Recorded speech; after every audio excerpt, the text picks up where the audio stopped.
In the quiet stretches of rural Iowa, where cornfields roll like green waves across the horizon, two young sisters once tended a modest egg stand at the edge of their family's farm.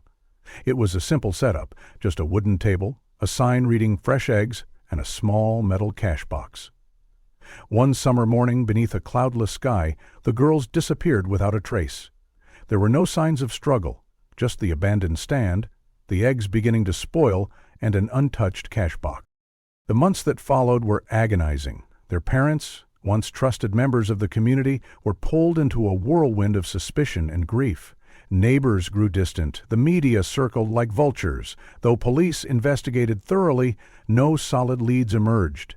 The case eventually went cold. Yet for the Whitfields, time never moved forward. Every sunset was another day without answers. 3 years later, the past surfaced unexpectedly. A local man, magnet fishing in Cedar Creek, reeled in something heavy. It was an old milk can, rusted and sealed. When opened, it revealed a bundle wrapped in a tarp. Inside were human remains. Small, fragile, unmistakably those of a child. The authorities were alerted immediately. That same morning, Grace Whitfield was in her garden. The sun beat down, and sweat streaked through dirt on her face as she pulled weeds between tomato rows. In the distance, she heard the familiar hum of Garrett's tractor. Their life on the farm had continued, but always under the weight of absence. At the sound of tires crunching gravel, she looked up. A sheriff's cruiser and two unmarked sedans were making their way up the driveway. Her stomach dropped. Law enforcement rarely visited without cause. Sheriff Daniels, a longtime family friend, stepped out first. His face, usually calm and neighborly, now held a serious, sorrowful look. 2 state detectives followed, their postures stiff, eyes scanning. "Grace," the sheriff said gently, "these are Detectives Morrison and Chen. We need to talk. Is there somewhere private?" Grace led them into the kitchen. Her muddy boots left prints on freshly mopped linoleum. The table, where she had once served countless family meals, became the setting for something unimaginable. Detective Morrison opened a tablet. "Mrs. Whitfield, I won't sugarcoat this. A magnet fisher recovered a sealed milk can from Cedar Creek this morning. It contained human remains. Based on the condition and size, we believe they may be your daughter, Nora." The words hit like a physical blow. Grace clutched the table to steady herself. "No," she whispered. "That can't be. Nora and Kara. They are out there somewhere." Detective Chen, eyes kind but firm, turned the tablet toward her. "We need you to look at this photo. Can you identify the can?" Grace stared at the image. A rusted milk can, covered in river muck. But faintly visible was the old farm logo, a cartoon cow drawn by Garrett's father decades ago. She gasped. "We had dozens of those before we upgraded, sold most, kept a few in the barn." Morrison swiped to another photo. The sight made Grace look away quickly. Blue tarp, yellow stripes, something inside. "I can't," she said, trembling. "I can't look at that." "We understand," said Chen softly. "DNA testing will confirm the identity. The can's seal preserved the remains well enough for testing. We're hopeful for a positive ID." From outside came the sound of the tractor shutting off. Moments later, Garrett rushed through the door, alarmed by the sight of his wife surrounded by law enforcement. "What's happening?" he asked. "Garrett," Sheriff Daniels said, his voice heavy, "you need to sit." Garrett refused. "Just tell me." Morrison relayed the grim discovery. Garrett's face drained of color. He sank into a chair, grabbing Grace's hand. "Where?" he croaked. "Where was it found?" "Near the old railway bridge," Morrison answered. "It was lodged under submerged logs. If not for the fishermen, it might have remained hidden."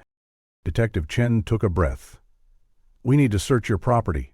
Specifically, we need to inspect and catalog any remaining milk cans." Garrett's head snapped up. "Evidence? You think we had something to do with this?" "No accusations," Morrison said carefully. "But the can originated from your farm. We must follow protocol." Grace's voice shook. "Someone used one of our cans to do that?" "It's possible," Chen replied. Maybe someone who had access. Someone familiar with your routines. Garrett began pacing. We've had seasonal workers, kids from the high school, church friends. You're saying one of them could have— We're considering all possibilities, said Morrison, building a timeline, understanding access. It's standard. Grace's brow furrowed. Wait, there was a break-in, months after the girls vanished. We thought it was just kids. Tools went missing. We never reported it. Garrett nodded. The barn door was open. We shrugged it off. When was this? Morrison asked. Late August, Grace said, before school started. Chen jotted notes quickly. That could be relevant. We'll look into other similar incidents. The room fell silent. Outside, cicadas buzzed. The air inside felt heavier than ever. Garrett spoke again, his voice hollow. If someone used our things to hide what they did, I don't know how we'll live with that. Sheriff Daniels placed a hand on his shoulder. You didn't know. Don't shoulder that blame. But guilt was already rooted in their hearts. Morrison stood. We'll return with a forensics team shortly. We'll be respectful and thorough. You're not alone in this, Chen added. We'll find answers. After the detectives left, Garrett pulled Grace close. She leaned into him, shaking, tears silently falling. I thought the worst thing was not knowing, she whispered. But this is worse. They stood in that kitchen, still and stunned, as the weight of the past came crashing down on the present. As the minutes ticked by, Grace stared blankly at the wooden table, its once warm grain now cold and distant beneath her fingertips. In the corner of her eye, she saw the mail basket by the fridge. Letters they'd never opened, birthday cards never sent. Garrett still sat beside her, motionless. His large hands, usually rough from field work, now trembled slightly. They were just kids, he said quietly, selling eggs, smiling at cars, and someone turned that into this. Grace nodded slowly. I keep thinking, what did we miss? What sign was there that we didn't see? We did everything we could, Garrett whispered, but even as he said it, doubt flickered in his eyes. The screen door creaked as a breeze drifted in, carrying the distant sound of birdsong, mocking in its cheerfulness. The peace of farm life, once so comforting, now felt like a cruel disguise for something deeply broken. They heard the crunch of tires again outside. Grace didn't flinch this time. She knew the investigation was only beginning, and with it, a reckoning. Sheriff Daniels returned with another deputy and a pair of forensic specialists. Clipboards, cameras, gloves. Professional, respectful, but unrelenting. Garrett showed them to the barn. Rows of old equipment, dusty shelves, corners filled with forgotten things, and among them a few milk cans, still rusting in the shadows. The specialists moved slowly, photographing everything, tagging and numbering each can, checking serial marks and signs of tampering. Grace watched from the doorway, her arms crossed tightly around herself. One of the cans was missing a lid. That one was used to prop open the chicken coop last fall, Garrett explained. Been out in the elements. Every detail mattered now. Every can was a potential piece of evidence. Every oversight is a door into the unknown. When the search team finally left that evening, the sun was dipping low, casting long shadows across the fields. Grace and Garrett stood side by side on the porch, silent as they watched the last vehicle pull away. The land around them stretched on, unchanged and eternal, but nothing felt safe anymore. This entire property now qualifies as a potential crime scene, Detective Morrison said grimly, his voice low but firm. We need to establish whether the crime occurred here. His words hung in the air like smoke, thick and choking. Grace stood frozen, her mind trying to reject what her ears had just absorbed. She opened her mouth to respond, but couldn't find the words.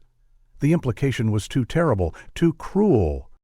You think she began, her voice trailing into a gasp. Garrett turned toward the detectives, his face etched with disbelief and rising anger. You think we murdered our own daughter? Detective Chen stepped forward, her expression sincere but unwavering. We have to follow the evidence, no matter how it leads. I'm truly sorry. But we do have a warrant. As if on cue, the rumble of more vehicles shattered the heavy silence. A convoy of vans and SUVs rolled up their driveway, kicking up dust clouds that shimmered in the July heat. The sight was surreal. Crime scene technicians stepped out, dressed in stark white coveralls, carrying metal detectors, cameras, and thick evidence bags. Grace watched blankly as they fanned out across the land she and Garrett had spent a lifetime nurturing. Her flower beds, the vegetable patch, the worn footpaths between the barn and chicken coop. Suddenly, all of it was being scrutinized as if it held secrets she never imagined. What had once been their safe haven now felt like a stage for an unfolding nightmare. "I'm calling Sarah," Garrett muttered, pulling his phone from his back pocket. His voice was calm, but the tremor in his hands betrayed him. Sarah Thornton had been their attorney for years, helping with contracts and land disputes. Never anything like this. Grace stood close, listening as he tried to explain through ragged breaths. "Mimi found remains," Garrett said. "It's Nora. They're treating this as a homicide investigation." Within 20 minutes, the distant hum of tires signaled Sarah's arrival. Her sleek silver BMW curved up the driveway, her presence as poised as ever, even here in the middle of cornfields and chaos. She stepped out in a crisp navy suit, her expression unreadable as she took in the police vehicles and forensic crews sweeping the property. "Where's the warrant?" she demanded immediately. Detective Morrison handed her a folded document. Sarah scanned the pages quickly, her sharp eyes narrowing. "You're treating the Whitfields like criminals? Accusing them of murdering their own child? Because of a milk can? One that could have been taken off their property years ago?" "We're not making accusations," Morrison said evenly. "Your clients are not under arrest. This is a lawful search based on preliminary evidence. If they choose not to answer questions, that's within their rights. But we're asking for cooperation. There are still 2 children unaccounted for." "Amal," Grace said softly, her voice brittle. "One girl is still missing." She looked up, eyes full of unshed tears. "Cora, my baby. She's still out there, somewhere." Sarah put a hand on Grace's shoulder. "They'll comply with the search," she said, "but any questioning will happen with me present, if you intend to take them to the station." "We'd prefer they come voluntarily," Chen interrupted gently. "We need DNA samples for comparison, and statements about who had access to those milk cans." Sarah's tone turned cold. "Absolutely not. Not today. They just found out their daughter's dead. Give them space. If you want more, get an arrest warrant. Otherwise, let them grieve." Morrison and Chen exchanged a silent glance. Finally, Morrison gave a reluctant nod.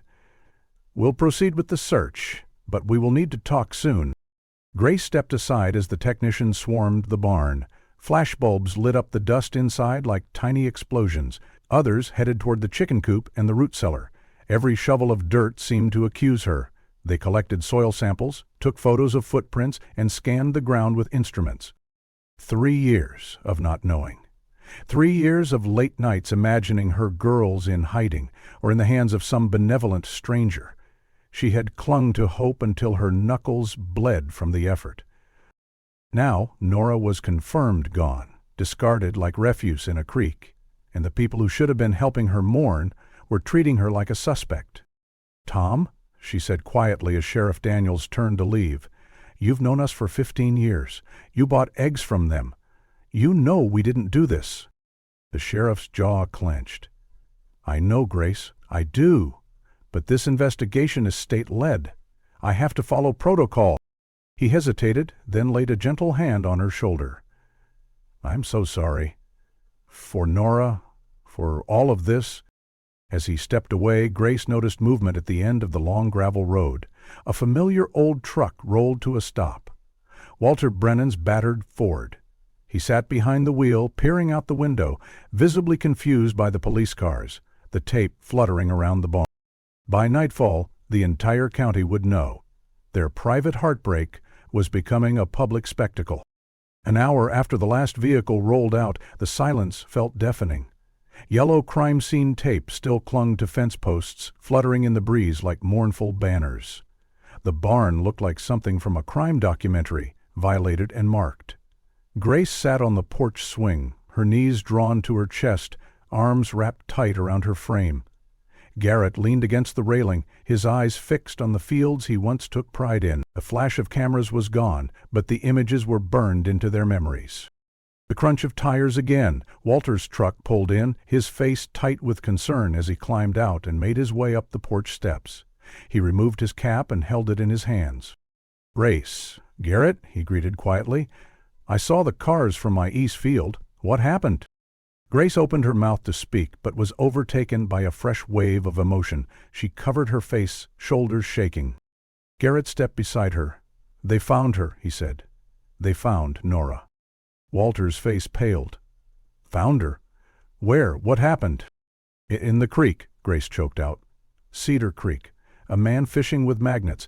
He found an old milk can." Walter stood there stunned, his hands still gripping his cap as if it anchored him to reality. "A milk can?" he repeated, his voice low. "From here?" Garrett nodded slowly, his jaw clenched. "One of ours, from the old batch we stored out in the barn." Walter swore under his breath and sat down on the porch steps. "My God, I can't believe it. I mean, who would have done something so vile? You two?" He looked up quickly. No, of course not. I didn't mean it like that. I just... How could anyone believe it?" Grace finally lifted her head. "Doesn't matter what we know," she said bitterly. "They see what they want to see. An old milk can. That's enough for suspicion now." Walter's voice cracked. "You know I never doubted you. Not for a second." Sarah stepped out onto the porch, her phone still in hand. She had been coordinating with a legal assistant, prepping documents, and beginning what she warned might be a long and arduous fight. She sat on the railing and addressed Walter directly. "Milk have nothing more than a connection to a milk can that likely changed hands a dozen times. But the public won't care. And if they choose to push this further, I'll do everything in my power to make sure the Whitfields don't become scapegoats." Grace looked at her lawyer, a small flicker of gratitude passing through the fog of grief. "Thank you, Sarah." "You don't need to thank me," Sarah replied. "Just don't talk to anyone else about this, not neighbors, not reporters, no one.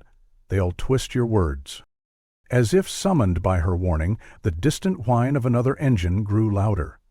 A white SUV with a local news station logo slowed down near the driveway, then passed slowly, cameras aimed through the tinted windows. The vultures were already circling. Garrett stared at the receding vehicle. "They're going to tear us apart, aren't they?" Sarah didn't sugarcoat it. "They're going to try. The best thing you can do is hold on. Stick together. Don't give them more fuel." The sun was setting now, casting a reddish glow across the fields, turning everything gold and copper. The land, so familiar, looked foreign. The place where they had raised chickens, harvested sweet corn, and celebrated birthdays, now it felt like a stranger. Grace whispered, "I just want my girls back." No one spoke after that. Even Walter, who had known them through storms and droughts, sat quietly. The wind picked up slightly, rustling the trees. Somewhere in the barn, a loose piece of tin flapped with a dull, metallic thud. In the house behind them, the kitchen light glowed, casting a soft halo through the screen door. But there was no warmth in it, just a dim reminder of what they'd lost. Garrett finally turned to Walter. "Thanks for coming by."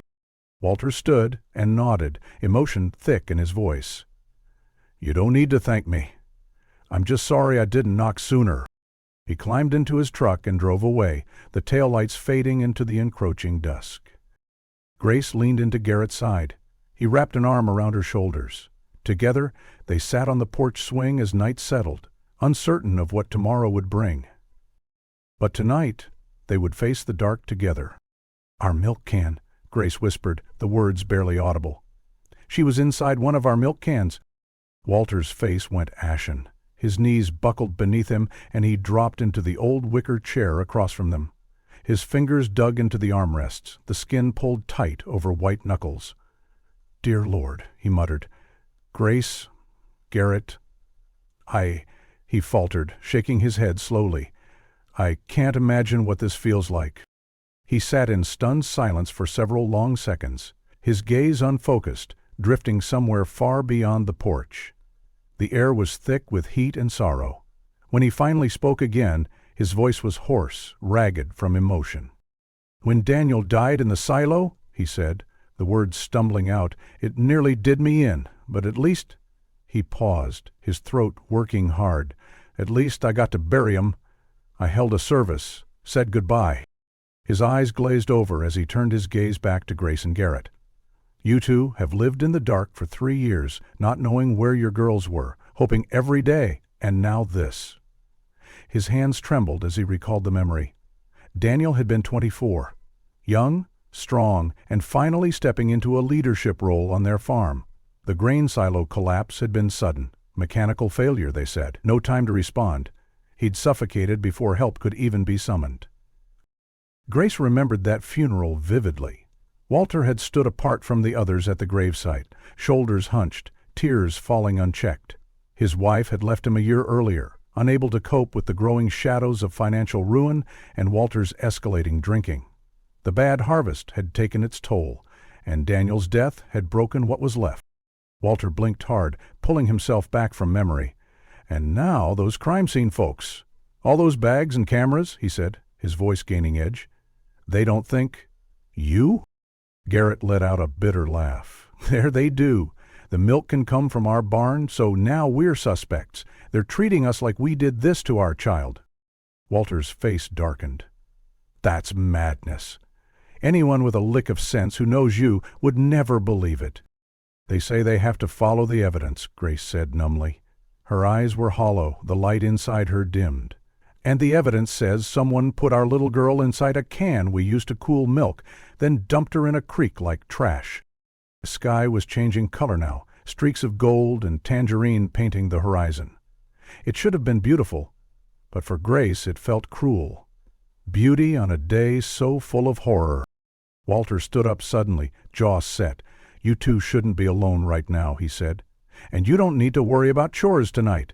I'll feed the animals." "Walter, you don't have to do that," Garrett began, but Walter cut him off with a firm gesture. "It's what neighbors do," he said. "Besides, I know what needs doing. The horses need grain, chickens need to be locked in, and that old mare Buttercup, she still needs her mash with the senior supplement, right?" Despite herself, Grace let out a small, fragile smile.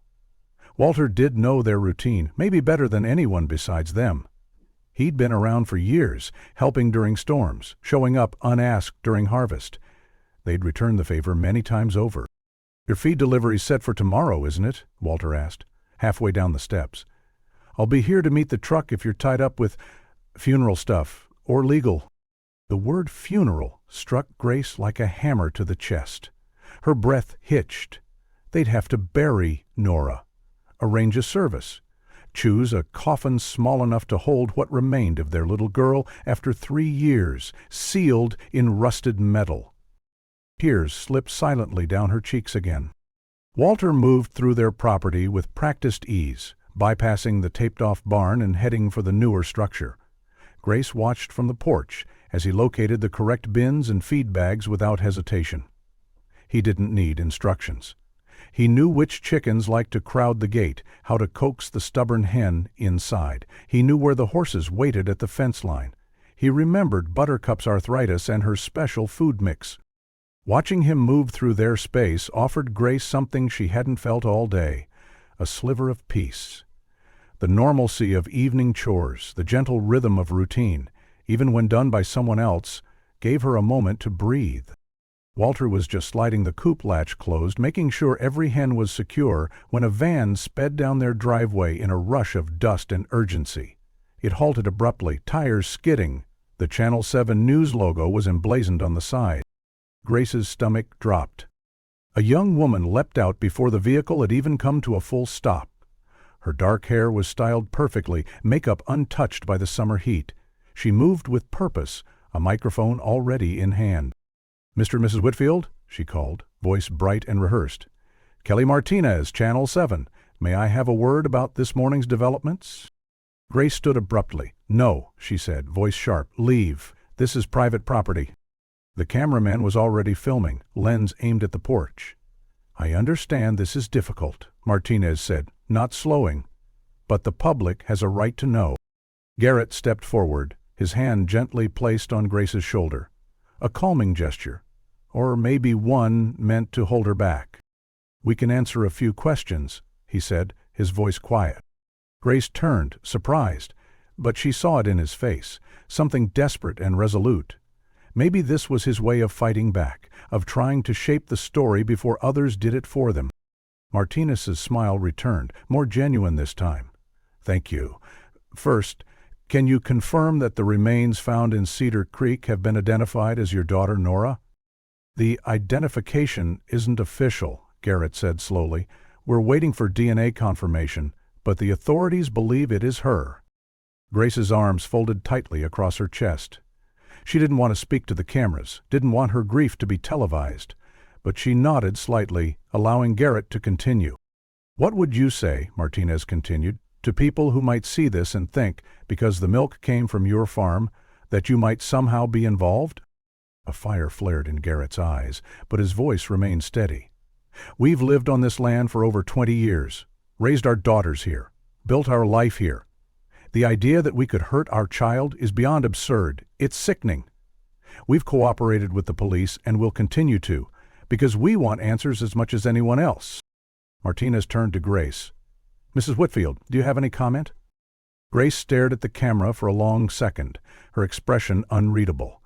Then she said softly, "Our daughter deserves to be remembered for who she was, not just for how she was found." The reporters seemed momentarily caught off guard by the calm force of Grace's voice. "Thank you both," she said. "We'll be respectful in how we cover this." As the van pulled away, Grace sank back onto the swing, emotionally spent. The setting sun had vanished behind the tree line, and the first stars were starting to blink into view. Walter returned from the barn, dust on his sleeves, his face drawn with fatigue and worry. "I saw the van," he said simply. "They didn't push too hard, I hope." Garrett nodded. "We gave them a little. Better they hear it from us." "They'll still twist it," Walter muttered. "That's what they do." Grace didn't argue. She was too tired. Her thoughts kept drifting back to Nora. Not the Nora in the can, not the remains wrapped in tarp, but her daughter running barefoot through the grass, laughing as she chased butterflies with Cora, the two of them inseparable. A long silence settled over the porch, filled only by the sounds of crickets and the faint clinking of a wind chime, the kind of quiet that belongs to the countryside, normally peaceful, but tonight it only emphasized the emptiness. Finally, Grace whispered, "How do we plan a funeral when part of us still wants to believe she's coming home?" Garrett didn't have an answer. He just reached for her hand. Walter, ever the practical one, stood. "When you're ready, I'll help with the arrangements. I know a good place in town, and I'll make sure the animals are taken care of until then." Grace nodded, her throat too tight for words. Walter gave them one last look, then climbed into his truck and drove off into the deepening night. And on the porch, surrounded by a world that no longer felt safe, Grace and Garrett sat in silence. Two broken parents holding on to each other, waiting for morning. "Yes," Garrett admitted, his voice thick. "They've told us the remains are likely our daughter's." "And the milk can be found with those remains," Martinez said, her tone sharper now. "That came from your farm, didn't it?" Grace felt the shift before Garrett did. She saw the glint in the reporter's eye, the tension in her posture. This wasn't a question. It was bait. But it was too late. Garrett nodded. "We used to have dozens," he said, "years ago. Most were sold off or left in storage." Martinez's smile thinned, eyes narrowing with a predatory gleam. "Do you care to respond to the growing accusations that you murdered your own daughter?" The question struck like a slap. Grace's knees buckled slightly. She grabbed the armrest of the porch swing, steadying herself, her mouth agape. Garrett stared at the reporter, stunned into silence. "What accusations?" he finally said, voice rising. "Who's saying that?" "Sources close to the investigation," Martinez replied. "They say you and your wife are being considered suspects, that the police searched your property looking for evidence." She took a step forward, microphone raised. "Where's your other daughter, Mr. Whitfield? Where is Cora?" "How dare you?" Grace gasped, recoiling. "And is it true," Martinez continued, voice now fully in attack mode, That you recently took out a substantial life insurance policy on both girls? That your farm was facing financial hardship?" Garrett's face went pale, but his voice dropped into a growl. "Get off our land, now!" Martinez didn't flinch. The cameraman kept recording. "The public will draw their conclusions," she said coolly, "especially from your refusal to answer."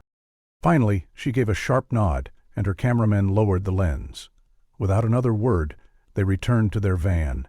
As it drove off, dust trailing behind it, Grace spotted a shape at the end of their driveway. Walter's truck. He hadn't approached, but had seen everything. After a beat, he drove away slowly, the brake lights glowing red like fading coals. They were alone again, but not in peace. Now they were burdened not just with grief, but with public suspicion. By 7 o'clock, the sky was an indigo blanket above the fields. The colors of the sunset had bled away, leaving only memory and mourning. Grace and Garrett hadn't moved from the porch in over an hour, their silence louder than any storm. Walter's truck returned, its headlights sweeping across the yard as it pulled up. He climbed out slowly, outlined against the glow from the cab light. "I took care of the animals," he called gently as he approached. "Everyone's fed, watered, coops locked up tight." Garrett's voice cracked. "Thank you. You didn't have to—" "Don't," Walter interrupted. "Don't even say it. But your grain supply's almost out. Delivery comes tomorrow, sure, but you'll need something for the morning. I've got extra. Come grab a few sacks." Garrett began to rise. "Oh, no," Grace said suddenly, already standing. Her voice was firm. "I'll go." Garrett turned toward her, concern etched into every line of his face. "Grace? I need to move," she said. "To do something. If I sit here one more minute, I'll break."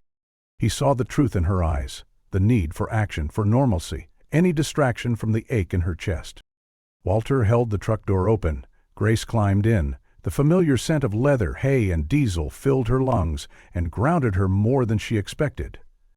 The drive was quiet. Only the hum of tires and the occasional chirp of cicadas broke the silence. Walter's barn stood ahead, proud and old, its roof patched in places but still solid. He pulled the truck around back and led her into the feed room, where a lone overhead bulb buzzed faintly. "This should do for now," Walter said, pointing to several stacked sacks of grain. "Grab the end." Grace moved without hesitation. They hefted the first sack into the truck bed together, then returned for another. Her muscles burned with effort, but she welcomed the pain. Then she saw it. Behind an old rusted cultivator, half buried in dust and shadows, was a roll of blue plastic. Not just any tarp, that tarp. Blue with the same yellow stripes as in the photo on Detective Chen's tablet. The one that had been wrapped around the remains was pulled from the creek. Her breath caught, her knees buckled. The image in her mind exploded. That tarp, warped by water, hiding the small form of a child. Her child. Grace stumbled backward, her vision tunneling. She reached for balance but misjudged the distance. Her forehead slammed into a low wooden beam, and the world tipped sideways. "Grace," Walter's voice echoed. She barely felt the impact as she crumpled, only the searing pain, and then hands, his hands, catching her. The man had questioned her. She blinked up at the rafters, dazed, as Walter knelt beside her, gently guiding her to sit on a bucket. "What happened? What—" She reached up, touched her forehead. Her fingers came back red. "The tarp," she whispered. "It's the same? From the photos." Walter's face blanched. He followed her gaze, saw the rolled tarp. He went still. "Oh, God! Grace, I'm so sorry. I didn't think. I didn't realize." He rushed to the corner, grabbed the tarp and rolled it tighter, shoving it behind a stack of crates. "There," he muttered, out of sight. When he returned, he held a clean rag in his calloused hands. He knelt beside her, pressing it gently against her bleeding forehead. Walter continued dabbing the wound gently, his eyes darting between her forehead and the hidden tarp. "It's a small cut, but it's bleeding pretty good," he murmured. "Head wounds always look worse than they are." Grace nodded numbly, still unable to look away from the shadows where the tarp now lay buried beneath equipment. Her voice was low and trembling. Why do you have that tarp, Walter? That exact kind. Why is it here?" Walter hesitated, then stood up slowly, his body stiff. "I've had it for years," he said. "Picked up a few rolls after that big storm in '18. Everybody around here was patching roofs, covering equipment. It's just a coincidence, Grace. Just bad, damned coincidence." But Grace wasn't sure she believed in coincidences anymore. She looked at the dirt floor, at the old oil stains and feed dust, and tried to center herself, tried to push away the icy chill working its way up her spine. "Did anyone else have access to your barn?" she asked quietly. Walter rubbed the back of his neck. "I mean, sure. Over the years, lots of folks helped out. My cousin Nate worked here for a while. You remember him? The high school boys from the ag program came by one summer. And Daniel, when he was alive, he had friends over sometimes." Grace nodded, absorbing the information without really processing it. Everything felt surreal. Her thoughts were like birds scattering in all directions, unable to settle. "You're not suggesting—" Walter began, but stopped. "Grace, you've known me for decades. I was at your wedding. I held Nora when she was a baby." "I know," Grace said, though her voice lacked conviction. I need to understand. Something about all this is wrong. It's like I've missed something right in front of me." Walter crouched back down beside her. "You've had the worst day of your life. You're not thinking straight. That tarp, it's just a tarp." But Grace wasn't so sure. And as she sat in the dim light of Walter's barn, the smell of hay and oil mixing with the coppery scent of her blood, she felt something shift. A seed of doubt. A question that wouldn't go away. What if the killer hadn't come from outside? What if they were already here, woven into the fabric of their lives? "I'm so sorry you had to see that," Walter said, his voice thick with genuine remorse. "I use those tarps for everything, covering equipment, lining the truck bed, patching leaky roofs. I never thought— After what you went through today—" Grace held the rag against her forehead, the sharp pain from the wound oddly grounding. "It's not your fault," she said quietly. "They sell those tarps at every hardware store in the county. It's just—" Seeing it brought it all back. Walter crouched beside her, his weathered features lined with concern. "Maybe we should get you home. Garrett'll worry if you're gone too long." She nodded, suddenly feeling the fatigue settle in her bones. Together, they loaded one more bag of grain into the truck, Walter handling most of the work while stealing worried glances at her. As they prepared to leave, Walter flipped off the barn light, plunging the space into shadow. Only the truck's headlights cut through the darkness. "I'll get the rest of those tarps out of here tomorrow," he murmured as he helped her into the passenger seat. "Don't want anything lying around that might remind you." Back at home, Garrett was on his feet the moment Grace stepped through the kitchen door. His face, already worn from the day's grief, shifted instantly to alarm when he saw the blood on her brow. "What happened?" he asked, hurrying over, his hands already reaching gently for her face. "I'm fine," she said, letting him guide her to a chair. "Hit my head on a beam in Walter's barn, just a cut." Garrett retrieved the first aid kit from beneath the sink, one they'd used countless times on the girl's scraped knees and playground bruises. His hands were steady, practiced, as he dabbed at the wound with antiseptic. Grace winced at the sting but didn't complain. "How'd it happen?" he asked, affixing a small bandage. She hesitated, then told him about the tarp, the blue plastic with yellow stripes, how it had caught her off guard, bringing the crime scene photos crashing back into her memory. Garrett's jaw tightened, his fingers briefly going rigid. "Those pictures," he said, voice low. "I can't stop seeing them either. Our baby, wrapped up like that." He couldn't finish the sentence, neither could she. He packed away the supplies in silence, and they both remained still, suspended in a shared grief that pressed down like a storm cloud. By 8:00, Garrett moved to the couch, murmuring that he only needed to rest his eyes. Within minutes, he was asleep, exhaustion overtaking him with merciful swiftness. Grace watched his face relax, the lines of anguish softening in sleep. She fetched a quilt, one her mother had sewn years ago, the one the girls used to fight over on movie nights, and draped it gently over him. Then she wandered back to the kitchen, unable to bring herself to eat. The casserole a church friend had delivered sat untouched in the fridge. The idea of food made her stomach churn. Instead, she sat at the table, wrapping her fingers around a mug of cold coffee as her thoughts circled, a truth she still couldn't fully hold. Someone had killed her child. Someone had taken Nora and done the unthinkable. Cut her small body to fit into that milk can. The medical examiner had spoken clinically, using words like dismemberment and preservation. But Grace could only imagine the terror, the pain, the silence afterward. The house was too quiet. By now the girls would have been brushing their teeth, arguing about who had to set the table for breakfast. Garrett would have been reading aloud. Nora always wanted just one more chapter of the Little House books. Cora preferred picture books about animals, always making him do the silly voices. But tonight there was only the clock ticking, and the low snore of a man too broken to fight off sleep. Grace glanced through the kitchen window and saw headlights weaving down the back access road behind Walter's barn. They stopped, then vanished, swallowed by the dark. Walter again, she figured, doing his usual equipment checks.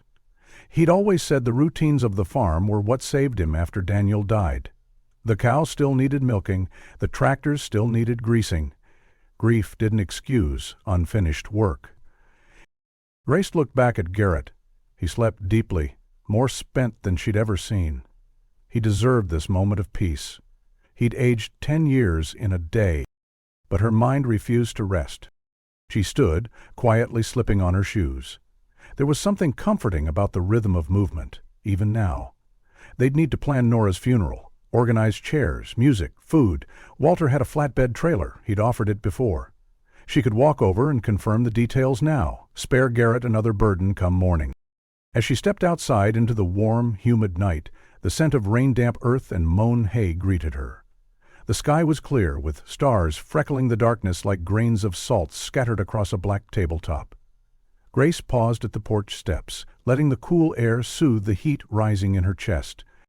Each step toward Walter's property felt heavier than the last, not from exhaustion, but from everything unsaid, from grief and suspicion and a gnawing unease that clung to her like a second skin. Halfway there, she heard the faint buzz of machinery from inside his barn, the rhythmic clunk and hum of maintenance work in progress. As she approached the side entrance, her hand hesitated on the doorframe. Something deep inside her twisted. "Walter?" she called softly. There was a pause, then the sound of a wrench dropping to the floor. "Grace?" he replied, his voice echoing strangely in the cavernous space. "You all right?" She stepped inside, blinking against the stark brightness of the overhead lights. Walter was crouched beside a small tractor, grease on his hands and sweat matting his gray hair. He wiped his hands with a rag as he stood, his expression shifting from concern to fatigue. "I didn't expect you," he said. "I saw your lights, thought I'd ask about borrowing the flatbed trailer for Nora's service." Walter nodded slowly. "Of course. It's already gassed up. I'll bring it over first thing in the morning."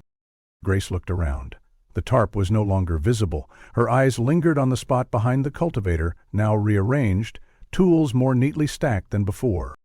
"You didn't need to clean up," she said carefully. Walter followed her gaze and gave a small, forced chuckle. "Didn't want you tripping again." She let the silence stretch between them, trying to read his face. But Walter's expression, weathered and lined by years of sun and sorrow, gave nothing away. "I haven't been sleeping," she admitted. "My mind won't stop. Every time I close my eyes, I see—" She didn't finish. She didn't need to. Walter's voice was gentle. "I know." Another pause. She considered leaving then, taking the trailer and returning to her house, to Garrett, to the comfort of grief she understood, but something rooted her in place. "Do you believe people are capable of things they never imagined?" she asked suddenly. Walter's brow furrowed. "What do you mean?" She shrugged. "That sometimes good people snap, break, do something unthinkable." He sighed, moving to lean against the workbench.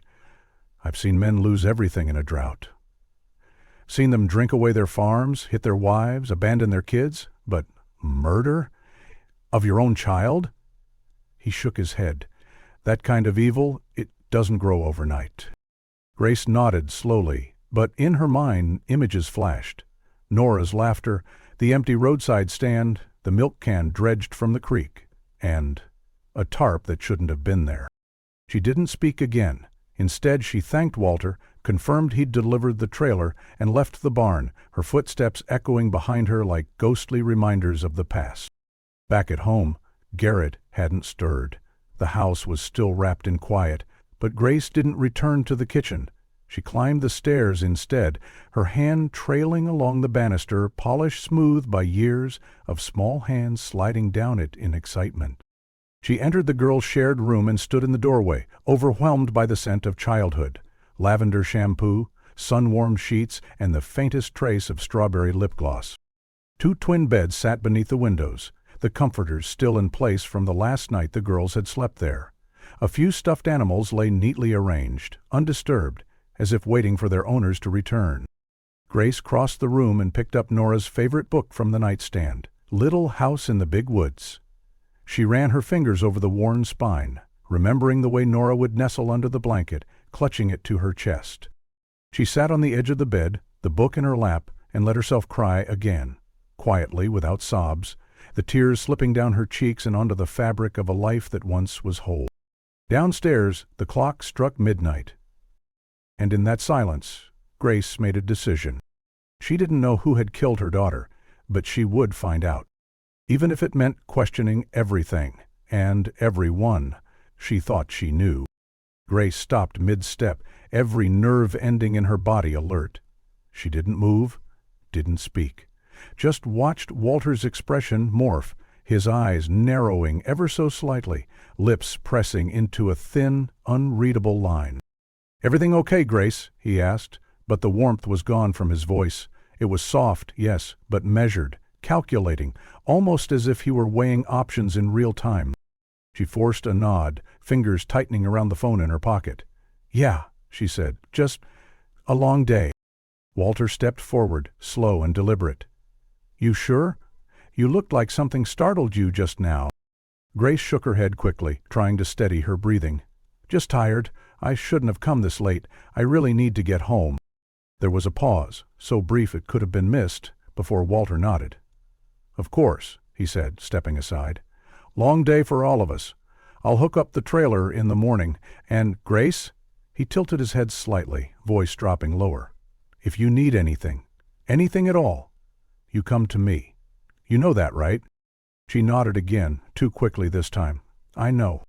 She slipped out of the barn, her footsteps speeding up as she reached the gravel path that led back to the fence line. Once she was out of sight, she broke into a run, not stopping until she reached her back porch. Inside the house, Garrett was still asleep, the quilt pulled up to his shoulders. She locked the door behind her and leaned against it, heart racing, sweat slicking her palms. She pressed her phone to her ear and dialed 911. When the dispatcher answered, Grace's voice shook. "I need to speak to Detective Chen now." "I need to speak to Detective Chen now." The decision made, Grace quietly took her phone from the counter and slipped out the back door. The night was warm and humid, typical for July in Iowa. Crickets chirped in the darkness, and somewhere in the distance, a dog barked. The walk to Walter's property along their shared fence line was one she'd made countless times over the years. They'd worn a path through the grass from decades of neighboring borrowing tools, sharing equipment, helping with harvests. Tonight, she used her phone's flashlight to navigate, the bright LED beam slicing through the heavy darkness. As she walked, Grace tried not to think about how Nora and Cora had loved visiting Uncle Walter. They always ran ahead to pet the barn cats and visit the old plow horse. He kept more as a beloved relic than a work animal. They'd felt safe here, as safe as they did at home. The barn loomed ahead, a thin strip of yellow light visible under the main door. Metal clinked softly inside. Walter was tinkering again, keeping his hands busy, just as she needed to keep hers occupied. 10 minutes after leaving the house, she reached for the barn door's handle. It creaked as she pushed it open. Inside, Walter stood hunched over his workbench, a kerosene lantern casting flickering shadows on the walls. Tools were spread across the bench in front of him. The air smelled of machine oil, dust, and old hay. At the sound of the door, Walter looked up in surprise, the wrench in his hand slipping from his grasp and clattering onto the concrete floor. His eyes went wide with alarm. "Grace?" he said, quickly straightening and wiping his hands on his coveralls. "What are you doing here? Is everything all right?" "I'm sorry," Grace replied, suddenly self-conscious about her unannounced visit. "I saw your lights on, and I didn't mean to bother you." No, of course not," Walter said, though it took him a second to recover his usual calm. He bent and picked up the wrench with steady hands, returning it to the workbench. "Just doing some maintenance. Can't sleep sometimes, so I come out here. Keeps the hands busy, you know." He stepped forward into the glow of the lantern, and Grace saw genuine concern cross his features. "Is Garrett okay?" "He's sleeping," she said. The exhaustion finally caught up to him. "And you?" Walter gestured to the bandage on her forehead. "How's your head?" "It's fine. Just a small cut." She took a breath. "Walter, I wanted to ask a favor. For the funeral. We'll need to transport chairs from the church. Our truck's too small. Could we borrow your flatbed trailer?" "Of course," Walter said without hesitation. "Take it as long as you need." He turned toward the equipment area of the barn. "Let me show you where everything is. Hitch, straps, safety chains." Grace followed, grateful for his willingness to help. Walter pulled back a tarp, revealing the trailer hitch setup, and began demonstrating how the components fit together. "She'll hold about 40 chairs, maybe more if you stack 'em right," he explained, his voice easy and practiced. "The wiring harness is a bit temperamental, might need to jiggle it, and these straps, they're rated for—" Grace wasn't listening. Her gaze had wandered across the barn, scanning its familiar contents until it landed on a denim jacket, tossed carelessly over a hay bale near the workbench. Pockets were turned out, with items spilling onto the straw. His wallet, keys, receipts, and a folded piece of white paper. It was a child's drawing. Even from where she stood, the bright crayon colors leapt out at her. She stepped closer, drawn by a force she didn't understand. The drawing was simple but unmistakable. 2 stick figures, a girl with long brown hair labeled Clara, and a tall man labeled Daddy. The girl wore a blue flowered dress, and her hand was clasped tightly in the man's. Hearts and a smiling sun decorated the sky above them. Grace froze. Her blood ran cold. The girl in the drawing looked exactly like Cora. The same face shape, the same hair, the same style of artwork Cora had developed in her art classes. Even the handwriting, those rounded, careful letters, was unmistakable. Walter's voice floated in from behind her. "You don't want chairs flying off on the highway. That's why the safety rating on these straps matters." Grace forced herself to look away from the drawing. Her heart thudded wildly in her chest. She turned, smiling tightly, doing everything she could to appear composed. "Thank you," she said. "This is really helpful. I should get back before Garrett wakes up and worries." She took a step toward the door, pulse pounding in her ears. And then she saw it. Walter's expression had changed. Gone was the neighborly concern, the sympathetic furrows of his brow. In their place was something else, cold, unreadable calculation. His eyes tracked her movement too carefully, his mouth pressed into a line too tight. And Grace knew. She didn't say another word, just kept walking. But inside, everything was screaming. "Grace!" Walter called out softly, just as she neared the door. In an instant, the air shifted. The older man moved with startling speed, sliding between her and the exit. From seemingly nowhere, a shotgun appeared in his grip, its muzzle leveled squarely at her chest. "You looked at Clara's picture," he said, in a tone that was almost too calm. "I saw you staring at it." "Walter, Don't try to deny it," he interrupted, his voice even but sharp. "I see it now. You understand." Grace's pulse thundered in her ears, her thoughts scrambled to piece together the truth. "Cora," she managed. You've had Cora this whole time?" Walter's eyes flickered with something close to sorrow. "I never meant for it to get this far. For 3 years I've carried this burden, watching you and Garrett grieve. I wanted to tell you, but I thought keeping quiet was mercy." Her voice cracked. "Where is she? Where's my little girl?" "Keep walking," he instructed, the barrel gesturing toward the shadows deeper inside the barn. "Go on." Terror gripping her, Grace complied. Her legs trembled beneath her as she advanced, Walter trailing behind, weapon steady.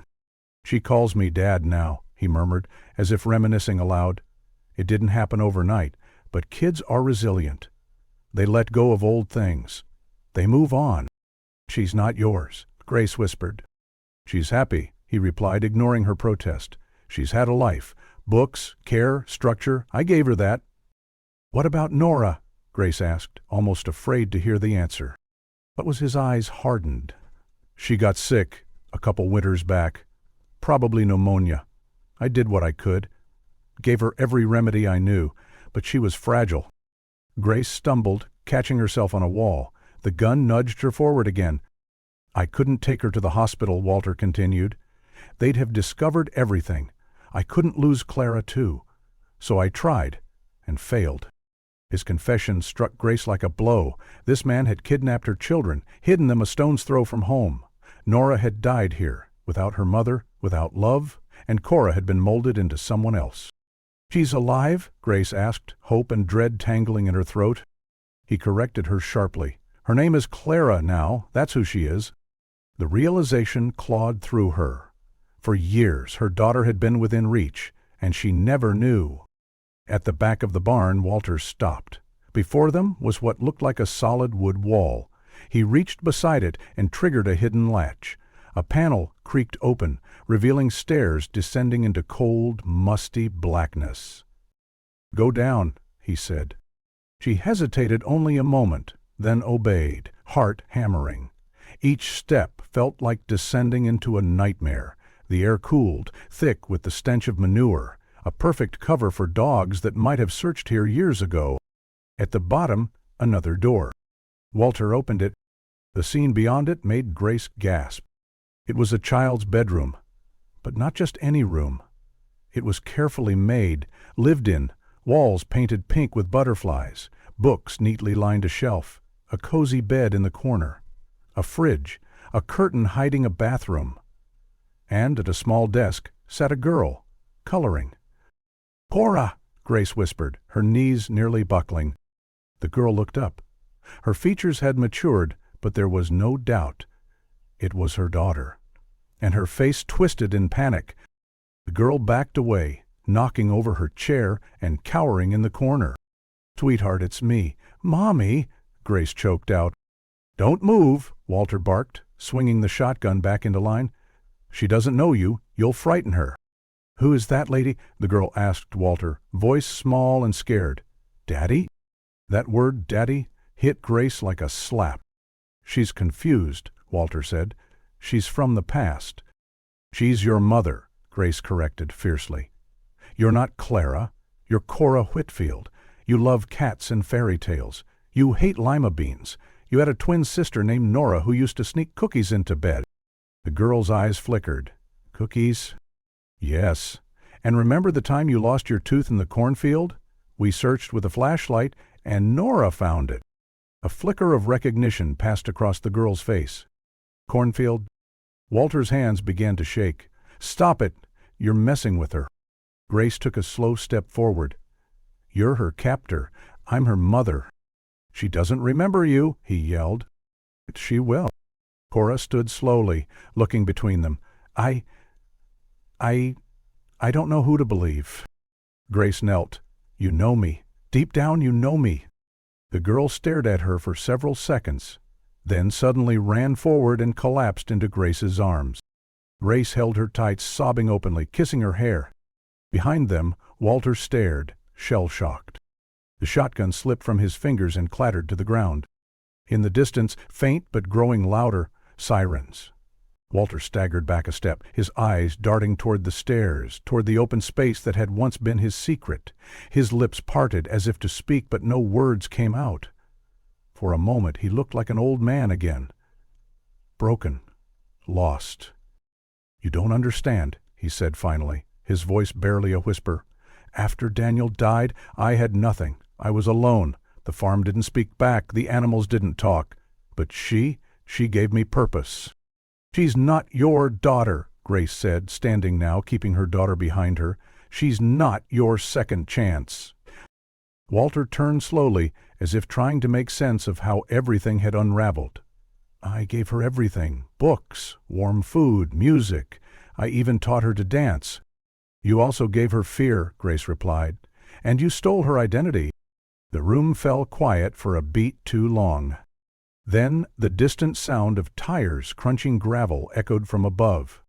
"They're here," Grace said, her voice steady now. "The police." "You won't take her away again?" Walter looked at her, something flickering behind his eyes. Regret, maybe. Or the beginning of acceptance.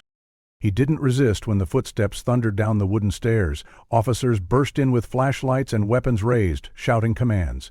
Grace held her hands up instinctively while shielding Cora. "He's the one," she said quickly. "He took her. He killed my other daughter." Walter didn't argue, didn't speak. He'd let them cuff him, let them haul him up the stairs like a man already weighed down by his own ghosts. Cora's name left Grace's lips in a desperate sob as she ignored the looming threat of Walter's shotgun and dared a step closer to her child. "Sweetheart, it's me. It's Mommy. Look at me, please," she pleaded, her voice cracking under the weight of 3 years' longing. But the girl shrank back into the corner, her eyes wide and frightened. "My name is Clara," she whispered. "I don't know who you are." Walter shifted his stance, positioning himself partially between them with the gun still steadily aimed. "This woman," he said, his tone disturbingly calm. "She's from that accident I told you about, Clara, the one who hurt your sister Nora." Grace gasped, horrified. "That's a lie! Cora, baby, that's not true! He's the one who's confused you!" Her voice trembled, with a raw, aching need to be believed. "She's scaring you, isn't she?" Walter said to the girl, his voice now colder, more authoritative. "Clara, remember what I've taught you about strangers? About people who try to tell you things that don't make sense?" Grace's heart fractured again as she saw Cora slowly nod in obedience, her eyes fixed on Walter with misplaced trust. 3 years of deception, of stolen identity and twisted stories, all wrapped up in the trust of a child. "Cora, think," Grace said, her tears spilling freely now. "You loved helping collect eggs every morning. Remember the speckled hen? You named her Freckles, and on Saturdays we made pancakes. Your dad made them into dinosaurs and stars. Don't you remember that?" A flicker passed across Cora's face, something like recognition, but it was fleeting. She shook her head hard, like trying to expel the thought. "My parents died in a car crash," she said, her voice quivering. "Daddy Walter saved me. He pulled me out of the wreck." Walter, increasingly agitated, paced with sharp, tight steps between Grace and the hidden staircase. "She's had a wonderful life here," he said defensively. "Books, art, home education. I've taught her how to cook, how to build things, how to think critically. She even has a lovely room in the main house." Grace scanned the walls of the hidden room. Dozens, maybe hundreds of drawings taped up, bright with crayons and markers, farmhouses, animals, and one recurring image, a tall man labeled Daddy, shielding a small girl from ominous figures drawn in dark shadows behind them. Her voice barely audible, Grace whispered, "Please, she's my daughter." Walter's pacing grew erratic. The shotgun trembled slightly in his grip. Grace silently begged for Garrett to realize something was wrong, that she'd been gone too long and come searching. But even if he did, would he ever think to look here? To uncover this hidden sanctuary-turned-prison? "Daddy?" Cora said in a fragile voice. "What's going on? Why is she crying?" Walter's expression tightened, like someone watching his entire illusion unravel. Heavy footsteps echoed overhead on the barn floorboards. "Walter, you down here? You seen Grace?" Garrett's voice called out from above. Grace's heart leapt. He was here. He'd noticed. She opened her mouth to call out, but Walter lunged, shoving the barrel of the gun against her ribs. His breath was sharp and sour in her ear. "Say one word," he hissed, "and I'll shoot you. Then I'll shoot him. She doesn't need to see that." Her eyes darted to Cora, who was watching silently, terrified. Grace swallowed her scream, her body trembling as Walter backed away toward the stairs, weapon still trained on her. Then he climbed swiftly, closing the hidden door behind him with a click of the latch. Garrett's voice came again, muffled now. "Your truck's here. Grace said she was coming by about the trailer." Walter's voice, sickeningly casual, echoed down through the floorboards. "Yeah, she stopped by earlier, asked about borrowing it for the service. I showed her everything and she headed out again. You must have just missed her." "He never made it home," Garrett replied, his concern evident. Walter chuckled dryly. "Probably just took the long way. You know how it is. Sometimes you need a moment to breathe. It's been a rough day for you two." Down below, Grace turned to Cora. Her daughter, her baby, stared at her with wary confusion. This was the only chance they might get. If Walter convinced Garrett to leave and came back armed and cornered, none of them might make it out alive. She thought of Nora, of the pain, the illness, the lonely death in the dark. She thought of 3 unbearable years not knowing what happened. And then, without hesitation, she sprang into action. Grace surged toward the stairs, her fingers scrambling for the latch in the dark. She pushed hard, too hard, and the hidden door flew open. She burst out into the barn. "Garrett!" she screamed. "He has Cora! He took her! He has our daughter!" Everything exploded into chaos. Walter spun around, panic flooding his features. He had set the gun aside to maintain his friendly illusion, and now he lunged for it. Grace didn't wait. She hurled herself toward the weapon.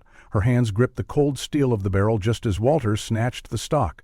The two struggled violently, the shotgun twisting between them. Walter had the strength of a man built by decades of farm labor. Grace had something deeper, a mother's fury. She gritted her teeth and wrenched the gun sideways. "Let go!" she screamed. Garrett joined the fray a heartbeat later, tackling Walter from behind. The 3 of them tumbled in a tangle of limbs and fury. The gun clattered to the ground, spinning out of reach. Grace scrambled toward it, but Garrett shouted, "No! Just call for help!" She looked toward the barn doors. There, headlights, red and blue flashing lights coming fast down the gravel driveway. Walter thrashed under Garrett's weight. "She's mine," he bellowed. "She's my daughter." "No, she's not," Grace said, finally retrieving the shotgun and pointing it at Walter's chest. "She was never yours." Police stormed into the barn moments later, weapons drawn. "Drop the gun!" they shouted, even as Grace lowered it slowly and let it slide to the floor. Officers cuffed Walter, dragging him away as he screamed incoherently about love and safety and daughters. Grace collapsed to her knees, her breath ragged, her arms aching from adrenaline. But she didn't care. Garrett ran past her, disappearing down the hidden stairs. When he returned, Cora was in his arms, clinging to him like she'd never let go again. They were together. They were whole, and for the first time in 3 years, Grace allowed herself to believe they were finally safe. The barrel of the shotgun flailed violently as Grace wrestled to stop Walter from gaining the upper hand. Garrett's voice rang out in confusion, his mind still reeling. "What? He has Cora?" Gasping between grunts, Grace forced out, "She's down there, under the barn. A hidden room." The horror struck Garrett instantly. Without wasting a breath, he lunged from the side, tackling Walter with raw urgency. All 3 of them crashed together in a storm of limbs and desperation, the weapon swinging wildly. Walter's finger hovered too close to the trigger. Grace could feel her strength draining fast. She couldn't keep up. Garrett now gripped the stock with both hands. 4 hands fought over one gun. In a sudden, painful realization, Grace knew she wouldn't win this fight, but Garrett still could. She let go. Walter staggered, thrown off balance, still locked with Garrett. Grace didn't stay to see how it ended. She ran. Night air whipped against her face as she sprinted from the barn. Behind her, metal clanged, bodies collided, the chaos of the struggle echoing. Her only thought, get to the house, get help. Her legs burned, a scream of pain. Whose? She didn't know. The house loomed. She crashed through the door, heart slamming in her chest, and fumbled for the phone. Her fingers punched the keys. 94011. What's your emergency? This is Grace Whitfield, 4782 County Road 12. Walter Brennan has my daughter. He's had her for 3 years. My husband's fighting him now. He has a gun. Please, send help. Ma'am, please slow down. Did you say someone has your child? Yes. He kidnapped her 3 years ago. She's locked in a secret basement under his barn. He's armed. Units are en route. Stay on the line. Grace let the phone fall. Her hands flew to the kitchen drawer, Garrett's backup pistol. She'd only used it once, years ago, but she knew it was loaded. Without hesitation, she grabbed it and bolted back into the night. Sirens were already piercing the silence. Police cruisers tore into the driveway, tires squealing. Officers burst out with weapons raised. An ambulance skidded in. Then, more cars, state troopers, local sheriff, unmarked sedans. Grace raced into the barn. Garrett stood, breathing hard over Walter. The older man was down, clutching his thigh. Blood oozed between his fingers. The shotgun lay out of reach. "Garrett," Grace cried, rushing over. "Are you hurt?" "I'm okay," he panted. Gun went off. Caught him in the leg. Grace... "Cora, is she really—" "She's down there," Grace said, pointing. "A hidden door." Medics rushed in to tend to Walter. Officers restrained him even as they patched his wound. Grace didn't wait. She dashed for the concealed trap door, flung it open, and descended. At the bottom, Cora sat frozen in a corner, sobbing. "Daddy Walter, I want Daddy Walter." The sound tore Grace's heart, but she pressed forward.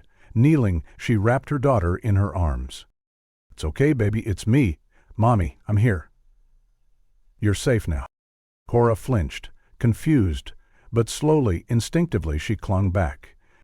Behind them, investigators poured in. Cameras flashed. They captured the pink walls, the butterfly stickers, the shelf full of workbooks, the calendar marked with stars and smiley faces.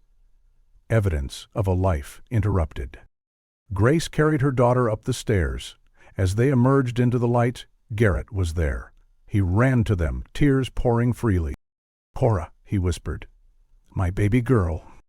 But Cora tensed in his arms, peering over his shoulder. "Daddy, what's happening to Daddy?" Her gaze was locked on Walter, being lifted onto a stretcher. A female officer stepped forward gently with a blanket. "She needs to be checked at the hospital. You both should come. Questions can wait." As they moved toward the ambulance, Grace caught sight of Sheriff Daniels. His face was stricken, relief, disbelief, shame. He had searched for their daughters, knocked on doors, and never thought to look next door. At Cedar County Hospital, fluorescent lights buzzed over the surgical wing. Walter Brennan lay cuffed to a gurney, police guarding him on either side. Detective Morrison sat nearby, eyes dark. "Why, Walter?" he asked quietly. Walter stared up at the ceiling, expression vacant. A man whose web of lies had finally collapsed. The truth was now in the open. The nightmare had ended. But the path to bring Cora back from the damage of those 3 lost years was only just beginning. Officers swarmed the barn, methodically securing the premises. Each corner was searched, every tool examined, and every dark crevice illuminated by flashlights. The air was thick with tension and disbelief. Neighbors began to gather behind the yellow police tape, whispers spreading through the crowd like wildfire. Reporters arrived quickly, their vans lining the road, broadcasting the shocking news across Iowa and beyond. Garrett stood beside Grace, holding her hand tightly, his other hand resting protectively on Cora's back. Cora clung to her mother, still looking back toward the barn, her face a mixture of fear, sadness, and confusion. The officers gently questioned Grace, asking for details about the discovery, while forensic technicians carefully documented everything inside the hidden room. Every piece of evidence told a story of manipulation and stolen innocence. Toys placed deliberately, books stacked like a school library, a curated reality meant to replace everything Cora had lost. Medical professionals conducted a preliminary exam, confirming she was malnourished but otherwise unharmed. Still, there were signs of emotional trauma they would only begin to understand in the weeks to come. Grace refused to leave her daughter's side. In the hospital, Cora would only sleep if Grace held her hand. The nights were long. When the detectives returned for official statements, Grace told them everything, from the tarp in the barn to the drawing on the hay bale. She described every moment, every suspicion, every flicker of hope and horror. Garrett stood quietly by, answering what he could, mostly focused on keeping his family together. News coverage exploded. The Whitfield case dominated headlines. Public sympathy surged as the truth came out. But with it came scrutiny. Why hadn't the police found the secret room before? Why had Walter Brennan, a man so trusted, so ordinary, gone unnoticed for so long? Sheriff Daniels faced reporters with visible pain. He took responsibility. "We failed this family," he admitted, "and we will make sure nothing like this happens again." But for Grace and Garrett, the only thing that mattered was that their daughter was home, alive. And though the journey ahead would be long, it was a road they would walk together, one painful step at a time. Walter Brennan lay motionless on the sterile hospital bed, his right leg heavily wrapped in thick gauze. The shotgun blast had torn through muscle and shattered bone, leaving behind a mangled limb now sutured together by emergency surgeons. The anesthesia was beginning to fade, and Detective Morrison had been waiting for this precise window. The vulnerable, foggy state between sleep and full awareness. In that liminal space, people spoke more freely, their defenses down. Walter's eyelids fluttered open. His gaze wandered aimlessly for a moment before settling on Morrison's badge. "Mr. Brennan," Morrison said softly, already recording, "I'm Detective Morrison. You're in the hospital. You've had surgery on your leg. Do you understand?" Walter gave a weak nod. His lips were cracked and dry. A nurse handed him a cup with a straw. He took a slow sip and watched her leave as Morrison signaled. "I'm going to read you your rights," Morrison began. But Walter raised one trembling hand. "You don't need to," he rasped. "I'll tell you everything. They deserve to know what really happened to their girls." Morrison kept his voice calm despite the tightening in his chest. "Then let's start at the beginning." Walter's eyes lost focus, drifting toward the ceiling. His voice, when it came, was soft, almost tender. "I used to watch them play. Grace and Garrett's little girls. From across the property line, Grace would bring them outside while she gardened, used to set them up under the big oak tree.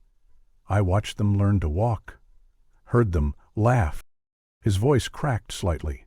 "After Daniel died and Mary left, they were the only bright spot I had.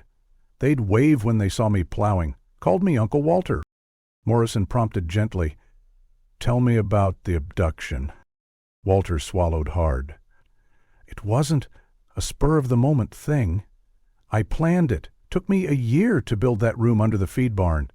Had to make sure no one could hear a sound. Installed vents, reinforced the walls, worked every night, little by little." The detective's stomach twisted at the cold calculation. "I knew their routine. Knew their egg stand wasn't visible from the house. One day, I drove up like a customer. Told them I needed eggs for a bake sale but forgot my wallet. Asked if they'd come with me to grab some cash." His hands trembled. They got right in. Nora kept talking about starting school again. Cora clutched her favorite doll. I told them I wanted to show them some kittens. They followed me into the barn. He exhaled shakily. "I told them their parents had been in an accident, that I'd take care of them." Morrison remained quiet, letting the weight of the story fill the room. "What happened to Nora?" Walter's voice faltered. "She got sick 2 springs ago. It started with a cough. Fever came fast. I think it was pneumonia." "And you didn't call a doctor?" Morrison asked, tone sharpening. Walter's face flushed. "I couldn't. If I had, they'd have taken Clara away. I tried everything, old remedies, medicine from the animal clinic. Clara begged me to get help, but I couldn't risk losing her." The detective had to pause the recording briefly as Walter broke down. When he resumed, Walter's voice had sunk to a hollow monotone. "She got worse. I stayed with her day and night. Clara refused to leave her side, and when she passed, I wrapped her up and stored her in the freezer in the processing shed." Morrison braced himself. "The milk can?" "I took it from their barn sale a few years ago. Slipped onto their property one night. After I had to fit her in. Used the tools in my shed. Then waited until the creek flooded and let it drift downstream. Figured the current would carry it far, or maybe someone would find it and blame Grace and Garrett. The can had come from their farm." "And Cora? How did you hide her?" Walter's eyes regained some of their earlier focus. I moved her between the barn and the attic. Turned Daniel's old room into hers, painted it pink, filled it with books, toys. During the police searches, I made sure she was always where they weren't looking. The manure pile above the basement masked the smell. Dogs never picked up a thing. What did you tell her? I said her family died in a car crash, that I saved her, that I was her father now. She was young enough. Eventually she believed it. She stopped being Cora. She became Clara. 2 floors up, in the brightly lit pediatric wing, Grace Whitfield sat by her daughter's bedside. Cora, no, Clara, as she called herself now, lay curled up beneath the blankets, body tense, eyes distant. She kept turning away every time Grace tried to hold her hand. Grace didn't blame her. Her daughter had been raised in captivity, fed a fabricated life, taught to fear and distrust the truth. Every gentle touch, every whispered reassurance was met with silent resistance. In the hallway, social workers and trauma counselors discussed recovery plans. This wouldn't be fixed with a hug or a bedtime story. Cora had been stolen, reshaped into someone new, and now that identity was unraveling. Grace understood it would take time, months, maybe years, but she was alive. She was here, and Grace wasn't leaving her side again. Child psychologist Dr. Elena Marsh sat across from the young girl, who sat curled up in a hospital chair, clutching a threadbare teddy bear so tightly it looked like part of her hand. The teddy was one of many toys recovered from Walter Brennan's property, most of them meticulously cared for and clearly well used. Dr. Marsh kept her voice soft, calm, and even, understanding the fragile state of the child in front of her. "Clara, sweetheart, can you tell me about your pictures?" she asked gently, holding up one of the hundreds of crayon drawings that had been found carefully pinned to the walls of Walter's hidden room. The drawing was colorful and bright, showing a tall man and a young girl smiling in front of a red farmhouse. Behind them were shadowy, looming figures with sad faces. "My name is Clara," Cora said again, more forcefully this time, her voice still small but firm.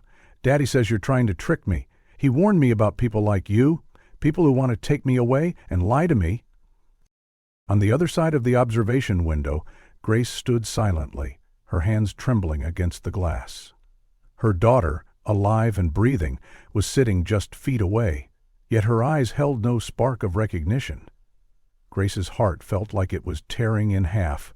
She hadn't lost her daughter physically, but mentally, emotionally?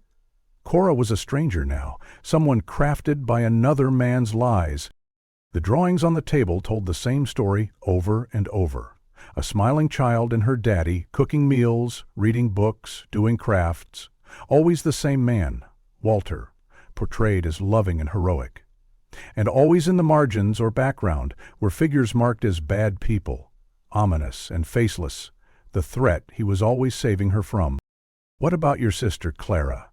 Dr. Marsh continued, her tone even more tender now. "Do you remember her?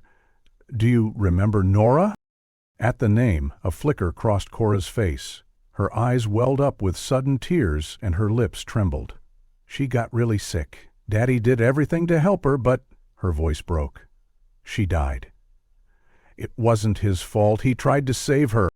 Meanwhile, in the surgical wing, Walter lay in his hospital bed, a thick white bandage wrapped around his wounded leg where the shotgun had discharged during the struggle. He had been talking nonstop for hours, his words flowing like a broken dam, spilling out every dark truth as though he were confessing to a priest. "I taught her myself," Walter said, looking at the ceiling. "She's smart. So smart. She reads at a high school level already. I used a full online curriculum. Math, science, history. I made sure she never fell behind. Every afternoon we did art. She loves to draw." His eyes fluttered with pride. "She never questioned the story after the first few months. I showed her news articles, real ones, about car accidents. I told her her family was gone and that I saved her. After a year, she stopped crying." By the second, Detective Morrison entered the room, his face grave, carrying the results of the psychiatric assessment. "Mr. Brennan," he began, pulling up a chair beside the hospital bed, "you've been evaluated by our medical team."